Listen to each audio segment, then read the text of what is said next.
Joining me here on the Gray Area podcast, a great friend of mine who covers the Dallas Mavericks for The Athletic. You can find him on Twitter at Tim_Cato. He is Tim Cato. Tim, what's going on, man? Nothing much. You can find me on Twitter there. Do you know that's me? I don't know. I don't see a blue check. It could be anyone. It could be another Tim Cato for all I know. When I tell you I have to double, triple, sometimes quadruple check now this information coming from these verified accounts that used to be that are not anymore, it is a hell to do nowadays trying to figure some of this stuff out. Because, for example, Shams Charania, who apparently is out here breaking NFL news, apparently had tweeted out that the Carolina Panthers are going to take Bryce Young or whatever. I was like, wait, is this the same Shams that typically reports on the NBA? And it was, but you just not typically seeing him breaking, NFL news, that kind of thing. Hey, my colleague, he's a man of many talents. So. Yeah. So look, I'm trying not to get caught by deep fake accounts these days because, those are all running around here like crazy. Have you had yourself trying to adjust with the whole non-verification thing, trying to hey, look, it's still me, but, not verified anymore. Well, I don't know if everybody's going to see this as a flex, but Kevin, this is about to be a flex. I deleted Twitter off my phone when the season ended, and it feels so freeing. I still log in. I still check, but, I'm just not on the app as much the past few weeks. There's no need to be. As I figure we're going to talk about, the team I cover is not currently playing basketball games. And so, with them not playing, I don't feel as much of a need to be on there 24/7. And so we'll see what happens in July when free agency rolls around and what all that news cycle is like. But right now, I'm just enjoying the tranquility of an early summer. Well, an unexpected early summer for a lot of Mavs fans who thought this team was going to be able to at least get back to the playoffs. Of course, that didn't necessarily happen. When I talked to you a few weeks ago, the question I asked you was, what's one word to describe this Mavs season? And the word that you came up with at the time was weird. Has that changed? Or now that you had some time to reflect on it, how would you summarize this Mavs season? Ooh, how strong do you want me to get? Catastrophic, man. I think disappointing is probably a good lump sum word that can summarize a lot of what went wrong this season. I think that the season itself was clearly a catastrophe. There's no question about that. The expectations the team had for what would happen, the expectation that the players had in the locker room, all of that stuff was so vastly different than what happened. I think catastrophic might need to wait until this summer, because I'll say this, as bad as the season was, and it objectively was a very bad summer or very bad season, there's a chance this summer works out for them. I feel weirdly, despite everything that happened, I feel a little bit of optimism, cautious optimism. And it's optimism that comes from a belief that even, as soon as Jalen Brunson left, I thought that they were in a pretty bad place, in terms of team building, in terms of getting this team in the next few years to title contention. Weirdly enough, I think they're a little bit closer. I still think it's a very difficult road. I don't think it's guaranteed, but I've thought that since last summer. And for the team to go through a season this bad, but end up with a chance to re-sign Kyrie Irving with all of the addendums that would come with, but a chance, an actual talented second star and talent wins in this league. Mm-hmm. And to, for all the reasons that they ended up with the 10th pick or may end up with the 10th pick, 80% is, a 20% chance of losing that pick is not nothing. No, it's not. But if they keep their pick, if they re-sign Kyrie Irving, I don't know if that's the preference that I would have in terms of building a second star around Luka, but it is a second star. Undeniably, Kyrie Irving is a second star on this team. And if they keep that draft pick, they have a little bit of flexibility and room to maneuver in what projects to be, when I talk to people around the league, a lot of people are projecting a lot of movement from a lot of contenders or supposed contenders who failed. The Mavericks may have had the most embarrassing, at least up until Milwaukee, but the Mavericks may have had one of the more embarrassing, thought they might be close to contention and turns out they were not.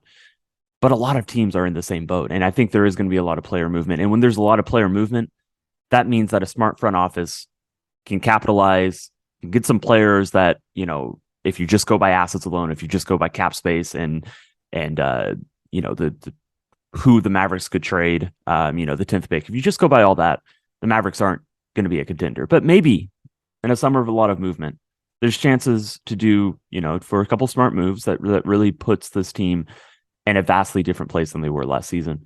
And if there's any optimism about the team, that's where it comes from. And I think it's, if you're choosing to be optimistic or pessimistic, I'm okay with a little bit of optimism, at least for now, at least until we get to the summer and see what happens.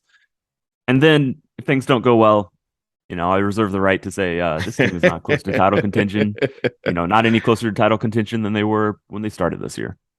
I told somebody a little while ago, I said, this is about the amount of step back the Mavs need to take, because any further step back, you are really jeopardizing what your future could look like. And you had mentioned it, Kyrie Irving is eligible for a 5-year, $272 million contract extension. If you are Nico Harrison in this front office, knowing the relationship that you have with Kyrie, Jason Kidd, knowing that relationship there that Kyrie Irving has with him, how are you approaching this with Kyrie this summer, given the volatility that could come with a negotiation with him, given what he may or may not want based on how he's comported himself over years with other teams based on his situations? Yeah, I think that it would be a negotiation where the interest is very clearly expressed, but maybe the terms and the money, you let the market set its own price, if possible. If you can thread that needle, that's probably the best way to do it. I think that my understanding, it's very difficult. Kyrie is a bit of a black box when it comes to knowing his intentions, what he wants, his motivations. As much as he talks, I still don't know what exactly he's looking for this summer. And I'm not sure the market's going to be big for him. I think the three other teams besides the Mavericks who were interested in him at the deadline, all three of those teams, the Lakers, the Clippers, and the Suns, or at least two of them, I think the LA teams would find it pretty difficult to sign him while keeping their teams relatively intact. Phoenix is a little bit different. If they flame out in the playoffs or just feel like their core is not going to work, maybe there's some sign and trade action that could happen there. But I don't think that there's a team that's going to swoop in with a massive salary cap offer that would also interest Kyrie. And in light of that, I do think that there may be a balance the Mavericks can take where they don't give him a 5-year max. Maybe it's 4, maybe it's a little bit under the max, maybe it's 3. 3 might, that's when you're getting into territory of you got to be very careful that you don't, fracture this relationship before it even really gets going. But if there's a way to do that, I think the goal for the Mavericks is to, it's to keep Kyrie, and it's to be very clear to Kyrie that they want to keep him. But it's to somehow find a way to do that a little bit less than 5-year max, because that is a scary proposition.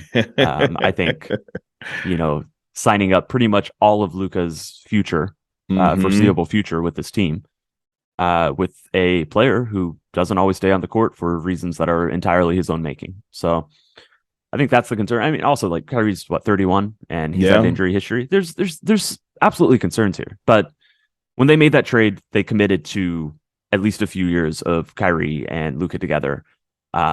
Or in a worst case scenario, and this is the least likely scenario, some sort of sign and trade that brings back something to the team. I think the likeliest scenario is just that they re-sign him. I think that I think even people around the league have an expectation that Kyrie is going to be back in Dallas. So we'll see what happens, and we'll see if the Mavericks are able to very carefully thread that needle in the ways that, I kind of was just talking about. But I think that's the way, if I were the Mavericks, that I would approach it. You talk about threading a needle, and obviously with one of the 5 best players in the league and Luka Doncic, hard to call a season disappointing personally when he's averaging 32, 8, and 8 on a regular, for this season. And I just think back, the 60-20 game that he had against the New York Knicks, the 40-point game alongside Kyrie Irving against the Sixers. There were moments that you just remember throughout the season that remind you, yeah, there's a reason why the Mavericks want to continue to be in a position to keep that superstar happy because of how generational of a talent that he is. From your observation, watching him throughout the year and some of the things that he talked about from a personal standpoint that may or may not be bothering him off the floor as well, how would you assess Luka Doncic's season relative not only to his personal success on the floor, but also for this team based on what he is as a competitor? Yeah, I don't think this was his best season. Statistically, it was. I really don't feel it was. I don't think he has had a better season than his second season. I think his second season was his best season in the NBA.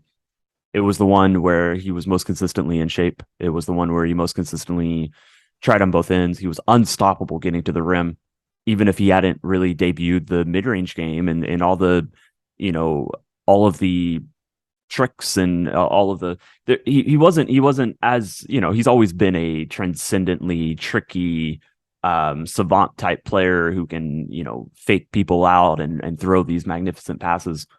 That sophomore year, he just got to the rim, man. He was there every time. He was just beating people off the dribble. He was like, yeah. And I compared him to LeBron during the course of that season. And I legitimately, he was as close to a LeBron type figure. He just put his head down, got to the rim, made the right pass, scored if he needed, could do anything. This season wasn't quite that. Again, statistically, of course, he was magnificent. He was amazing. But, the technicals crept up to finished at 15. The defense was not good. I think that, if you really diagnosed all the reasons for the defensive regression for this team this year, he's a big part of that. He was, this team gave up a lot of corner threes, and a lot of them were because Luka was always assigned to the man in the corner to try to hide him. And he was not dedicated to that, help and get back out and maybe do it 2 or 3 times in a single possession. And he did have stuff that affected him. I don't totally blame him for by March, he was just worn out and exhausted. He had to carry this team for 3 months of this season. More really 3.5. And that of course wore him out. He had a short summer, there's reasons for it, but this was not his best season. And I think the hope is that, he's getting to his mid-20s now. And I remember my mid-20s, and that's when I started just a little bit figuring out life a little bit more. And so I think the hope of a long off season and, going into a season with, an understanding that he won't have to do it by himself. I think those are the hopes that, this coming season will be, far and away his best one because, all the markers are there. And, yeah, if things had been a little bit different, the stats wouldn't have lied. And, he was unstoppable for so much of the season. But, yeah, it's weird to talk about a player averaging 32, 9 and 9 and be like, yeah, he still needs to improve, but he does. And I think that's okay to say while acknowledging, it's on the baseline of his success, Yeah. And there's still room for growth there. So he's, if I were to grade his season based off expectations of what I know, I'm giving him a B, something like that. And it almost feels harsh again because of the numbers, but that's what I think realistically the season was for him. Yeah, I tell people, I said, look, as much as I wanted to see the Mavericks make the playoffs and as cool as it would be to see Kyrie and Luka in that playoff situation, it feels like my man is exhausted. Like he's played basically 3 straight years of basketball going back to the bubble and then obviously the deep playoff run from a year ago, playing with Team Slovenia and the national team, the Olympics. Like he has gone through a lot over the last several years that it doesn't surprise me that even with the amount of success that he had, that his body at times broke down just because of the sheer usage rate. But more importantly, my man's just been playing a ton of basketball along with all the other off the court stuff that he does. And, being an ambassador to the game and all of these things, he's done a lot over the last 3 years. And look, he does have some responsibility for it. It's, if perfect conditions were there every time, I'm sure that he would always be in really good shape. Mm-hmm. But superstars have to adjust to carrying more load, carrying more weight. If Kyrie Irving gets injured on game 2 of next year, if he's resigned and he's on the team, but he gets injured and he misses 2 months, same situation is going to play out. It's not ideal. It's not what the team would have prepared for in that instance, but it's the type of thing that happens. And so, like in the other way I've described this is like the conditioning that Luka needs is not the average NBA player. It's got to be so much higher than that, right? Yeah, because he is, he's going to finish top 20, top 30 in minutes every season. It's a different type of conditioning and than in cardio than like a eighth man. Yeah, it's interesting because I was telling somebody this. It feels like Luka, his way of getting in shape, he's one of those ballers that he gets in shape by playing ball. Like he'll do obviously the conditioning and the work, the physical work that's there, but he looks at the games like, look, man, I'm gonna get in shape by playing ball. I'm gonna play all the ball that I want to, and by the time I get to the regular season, we're gonna be there. And I think at the beginning of this past season, you could tell early on, it's like, oh, he's there. He looks like he's in good shape. But just as the season went on, there was just a lot for him in his game that tended to break down based off of just the sheer amount of usage that it felt like that he had. He can't miss games mid-season because he's getting back into shape.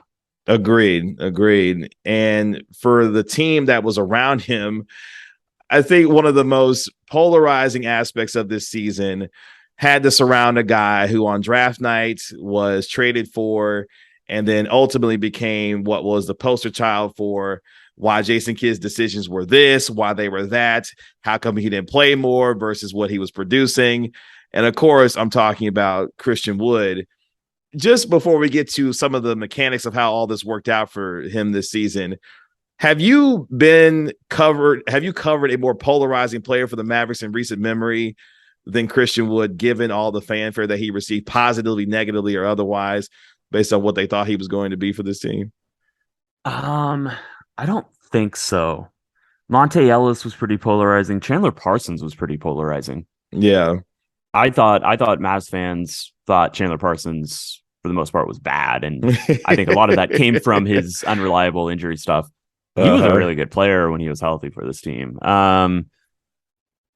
Dennis Smith was a little bit polarizing. None of these guys come close to Christian Wood this season of Christian Wood. So no, I have not. And man, I even find him polarizing, man. Like there's times where I'm like, why isn't, like he has to be a good player if he can do these things. And there's other times where I'm like, I'm just not sure it all comes together. Like it looks great or it looks great at times, but I'm not sure it all comes together. And so he was a tricky player for even me. It just felt like at times, Tim, that he didn't affect winning in the way that you would think someone with his talent, especially offensively, could do so on a consistent basis. What for you went wrong with Christian Wood and the way that he was either used or some of the things that he wasn't able to do to fit within this team that made it at times very confusing as to why he was or even wasn't on the floor given what he could do? Yeah, think back to the beginning of the season and everybody was saying it. This is the first time Christian Wood's been on a winning team, right? And I do think that there is a little bit of something there that Christian Wood has so much talent and like really his athleticism. I've said this before. It reminds me of Giannis. It's not as, it's a few steps below and it's not, he doesn't have the strength, but man, the way that he can just contort his, body despite being as big as he is and just like Euro step through the lane and hang in the air. It's really impressive. But I think his decision making as a offensive player could have been better. And really it's the defense, of course, that really caused the coaching staff to I say sour on him. I don't think, to my understanding, they never really wanted him. Like I probably shouldn't say this. I'm going to say I have not confirmed this, but I even had rumors floated at me that the team tried to turn around and trade him after they traded for him on draft night. That, they brought him in as part of, the salary dump. But then, they at least looked around and nobody else was interested in him. So, it's a really tricky thing. I will say, I don't know if Christian Wood was willing to adapt in the ways that he needed. I don't know. Like I truly do not know. I do think that the coaching staff, from the very outset probably did not do enough or was not able to turn him into a winning player. I think the funniest outcome or the funniest place that Christian Wood could go this summer, and I don't think it's completely implausible. What if the Miami Heat signed him? Like, I would be really curious if there is an organization like Miami who is so good at getting winning basketball out of players. I would be really curious if they looked at Christian Wood and decided we think we can, and then to see if they actually could. Hell, they did it with Hassan Whiteside for a little while there. Right, exactly. And so it's not even so much of a slight on the Mavericks if that happens, because Christian Wood was a really tricky player to try to turn into a winning player. And the Mavericks' idea was just that they were going to be better and that he would just have this bench role and it would be fine and it would make sense and there wouldn't be any controversy because they'd be winning. But that did not happen. And so all of the groundswell for him to start and the frustrations and the discussion of his role, that's where that all came from. And so they did have an idea of how they were going to use him, and it was the way they did, pretty much most of the season. But it didn't always match up with their results as they had planned. And because of that, it turned into a very polarizing situation, as you said. And so I'm not willing to say without a doubt that there is not a really positive winning player of some capacity that you could, extract out of Christian Wood's obvious talent. But I don't think that happened for the Mavericks last year, even if the Mavericks are somewhat at fault for that. And at times, I don't think used him well. Yeah, for a player who shot nearly 52% from the field, shot 37% from three, shot a career high 77% from the free throw line. As much as he was scoring, he was giving it all back up on the defensive end, where I think his defensive individual rating was about a 117 per 100. And I was like, yo, you can't necessarily stick around if you're going to be scoring on one end and giving it all back up. Yeah, and if he's a bad defender fitting into a bad defense, like there was down the stretch, if this had been a good defensive unit, maybe you could survive that a little bit more. And half the reason I brought up Miami, I was actually, me and some buddies were like kind of discussing where you could go. And it's like, you could pair him with Bam Adebayo. Again, I have no idea. Yeah. Miami might look at him and be like, hell no. But, it's kind of a funny thought experiment where it's like, maybe with the right settings, you could have got it out. But the Mavericks were not the right setting, as most shown by the fact that from the very outset, they were not really interested in having him on the team. On the opposite end, a couple of bright surprises for the Mavericks in Jaden Hardy and Josh Green, whom apparently decided to show up with a 3-point shot for a little bit after his summer work. How impressive were those two in terms of their growth, starting with Josh Green and then working to Jaden Hardy because of what they mean? And ironically, we're talking about roster construction a little bit. Two guys that they drafted have turned out, at least in the interim, to be pretty good assets, quote unquote, into what they may need to do in the future with Josh Green and Jaden Hardy. Really impressive, man. And I'll go Green and Hardy specifically, but just to think if these two players had not been as good as they were this season, where this team would be in terms of, even the season itself, like both of those players directly impacted a number of wins. And even beyond that, I mean, most notably, there's a game they both scored 29, right? Or 28 or 29, and one without Kyrie, before Kyrie showed up, without Luka. That was impressive. And if they didn't have these players, like, it would be a really, really dismal future looking ahead for this team. So when you talk about that cautious optimism, some of it comes from both of those players taking steps, if you will, this season and showing that they have value, both on the court for the Mavericks, but potentially, in trade deals going forward. With Green, he's still obviously showing a lot of inconsistency, had that throughout the year, but I really like the idea of what he can be. He's kind of a weird player in the way that he, he's got like a herky jerky drive to the rim, where He's not like as athletic as he is. He's not usually blowing by someone and just finger roll right at the rim. It's a lot of like spins and pivots, but it works and he gets there. And the craziest thing about him is this is a guy who had no shooting touch in college, for 3-pointers, but inside the arc too. This was a guy who shot very poor at the rim. Not only is he good at the rim now, but he's hitting all his floaters too. To just develop the shooting touch on that's not a normal thing to happen. But it's so impressive that he's been able to do that. And then for Jaden Hardy, he's a scorer, dude. He's a hooper. He's got that dog in him. And so walking bucket. what was really impressive for me is not just that like he got points. This guy took a lot of threes and he made a lot of threes. And like to the point that maybe he kind of like can more or less replace Tim Hardaway Jr. next year. Like I do think there's probably a pretty big chance that Tim Hardaway Jr. is getting traded this summer. It's already been reported by me and others that they tried for 2 straight seasons to trade Tim Hardaway. Probably were going to before he had his season-ending surgery two seasons ago. That's what Jaden Hardy should be looking at, and that's the role that he should be looking at, where he's just a guy who takes shots and gets threes, because this is obviously an offense that generates a ton of threes. And so if he's able to do that, I mean, I think it's just so much of a really impressive leap for him and really important to this team's future.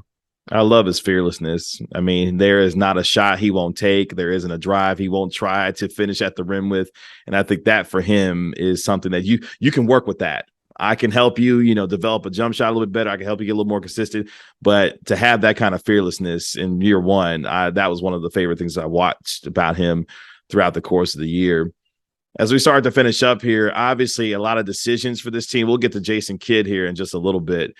But a team with several free agents highlighted by Kyrie Irving, Christian Wood, Dwight Powell, also a free agent as well. Just from a roster construction standpoint, where does this team go? What kind of profile of player are they looking at to try and build? Let's say they keep Kyrie Irving to try and build around Luka and Kyrie, given some of the free agents that they're dealing with and the limited space that they're going to be able to work with capital-wise and salary cap-wise.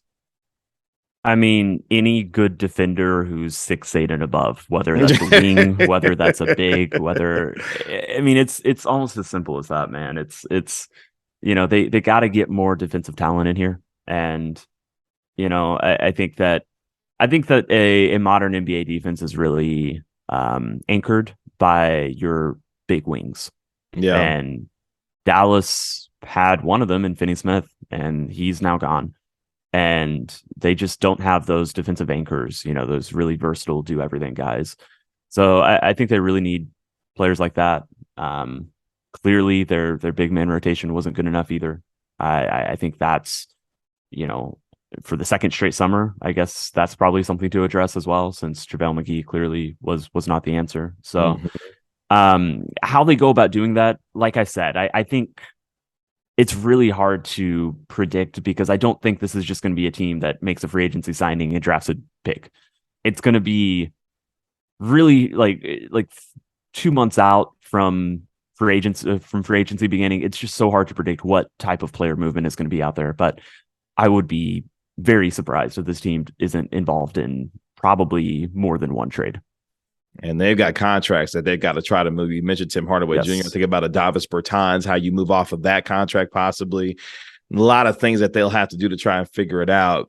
We'll finish up with Jason Kidd, who year one takes his team to the Western Conference Finals. Surprise run, obviously, putting Utah out of its misery. And then, of course, the destruction in Game 7 of the Phoenix Suns that apparently is still living rent-free in their heads after they got rid of the Clippers. They're out here talking about the Mavericks, but that's another conversation for another day.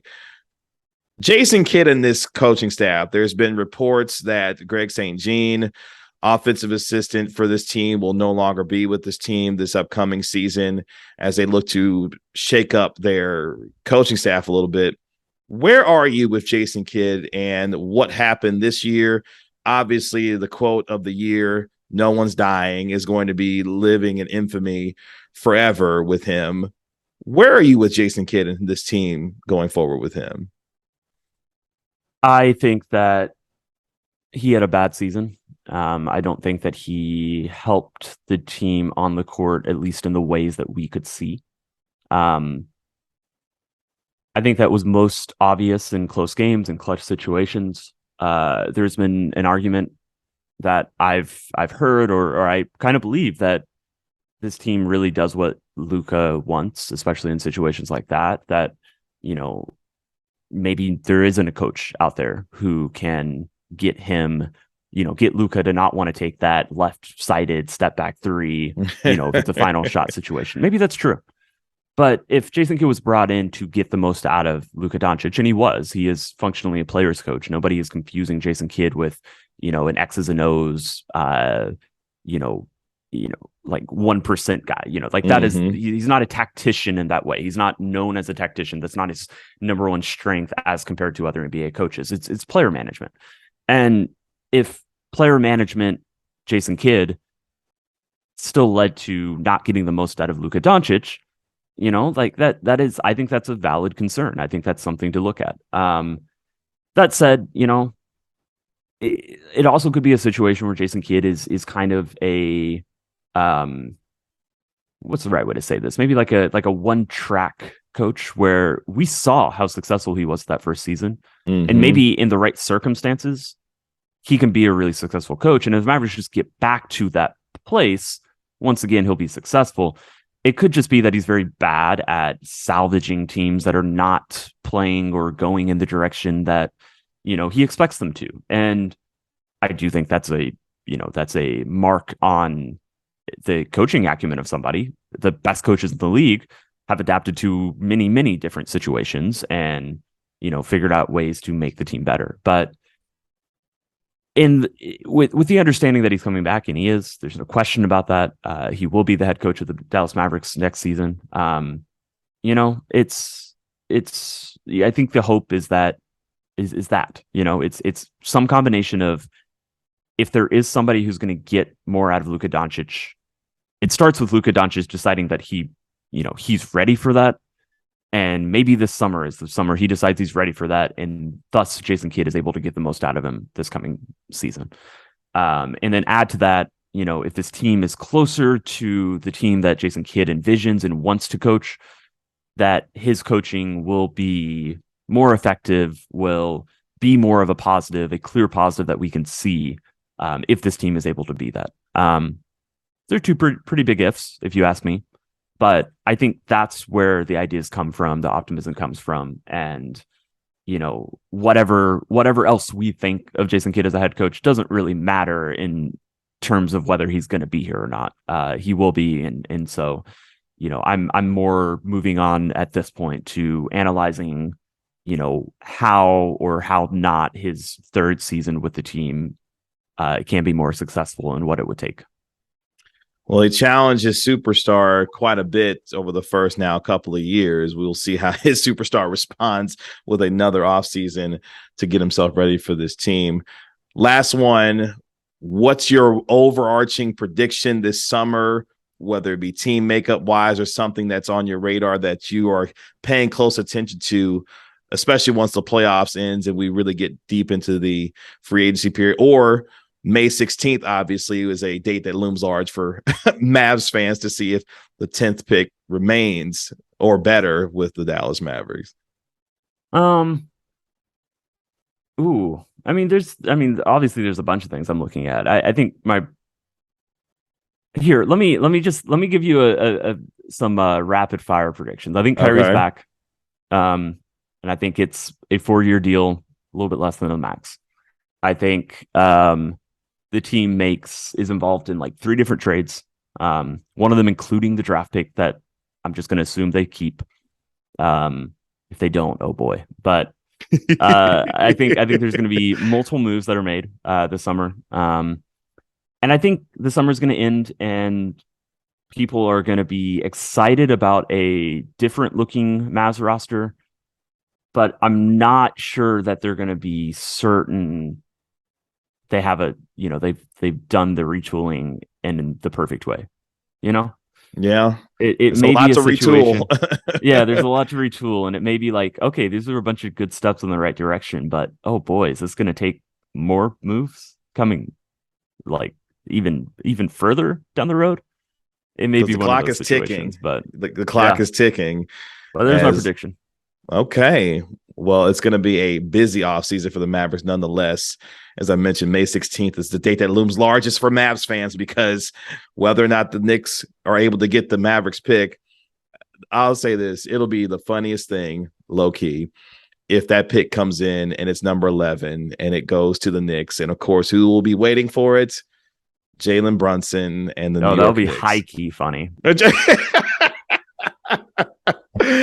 Oh man, shout out to JB doing his thing with the New York Knicks, man. It's painful to watch, not gonna lie to you. My Tim, my last prediction, if Luka does leave, and it leaves in a way that felt preventable, uh-huh. I think the first place everybody's going to look when diagnosing why he left will be Jalen Brunson, Oh boy. and That's something. specifically the failure to retain him. Shout out to Steve Nash. Shout out to Steve Nash. Tim, tell the folks where they can find you, what you got going on, man. Well, if it's me on Twitter, Tim_Cato. And but yeah, theathletic.com, subscribe. I actually have a bunch of off-season content coming out. Just finishing up a fan survey that I'm gonna tweet out and post Ooh. on the Athletic. And I love doing stuff like that and just getting a bunch of data to kind of play with and analyze. As it specifically relates to the season that was. So lots of off-season content coming in the next few weeks before I take a little bit of vacation, and then I'm back before the draft and for all of that. So should be good. Well, as always, Tim, I sincerely appreciate the time, my man. You do a terrific job covering this team. It was a hell of a year, positively, negatively, and otherwise, for the Mavericks, and you were there taking it all in. Tim, I appreciate you joining me on the podcast, man. Thank you. Absolutely, anytime.